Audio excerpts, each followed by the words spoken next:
Hello everyone and welcome to another episode of Trending Chats.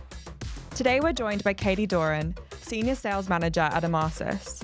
Katy, it looks like many of us will be looking at upgrading our marketing tech in 2025, and that means RFPs. So what should we be looking out for?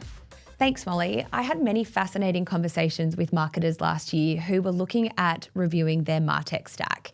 This stemmed from a few key influencing factors, such as significant advancements in technology, particularly around generative AI, the need for consolidation, which has stemmed from challenging market conditions, and then lastly, a deep-seated need for additional support from vendors, particularly around post-adoption and continuing the value that they see from their existing solution. But Molly, as we know, RFPs are costly, they take time, and often if we don't have buy-in from the executive team, it can result in no decision.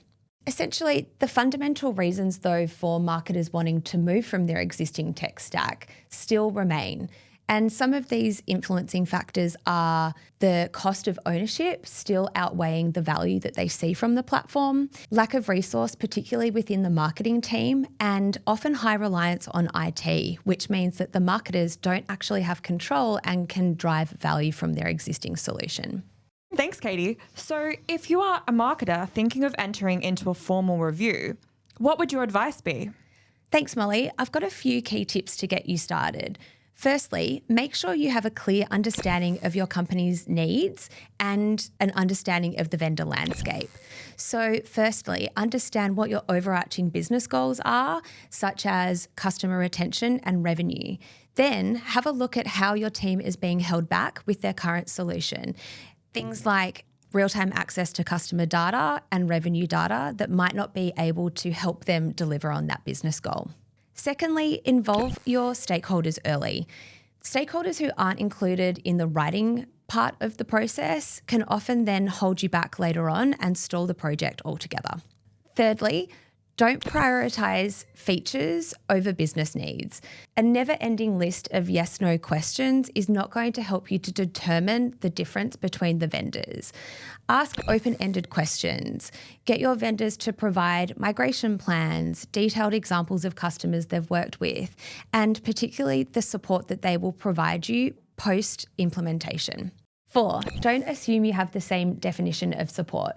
Too often I see a disconnect between pre- and post-implementation services and support, and this can often result in future unforeseen costs and lack of adoption. So make sure you ask for a detailed migration plan, what's included out of the box, or any custom work that needs to be done as part of that service. And lastly, give yourselves time. Too often we see that RFPs are rushed and are not being given enough time to evaluate. And this often results in no decision and the marketers having to enter into renegotiation with their existing incumbent solution, which is still fundamentally not going to overcome the challenges they're seeing in that solution. Good luck if you're entering into a review this year. We have a handy guide developed by Emarsys with practical steps to help you get started with writing your RFP. And of course, if you ever want to chat customer engagement and marketing technology, please get in touch.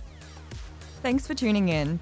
Stay curious, stay informed, and see you on the next episode of Trending Chats.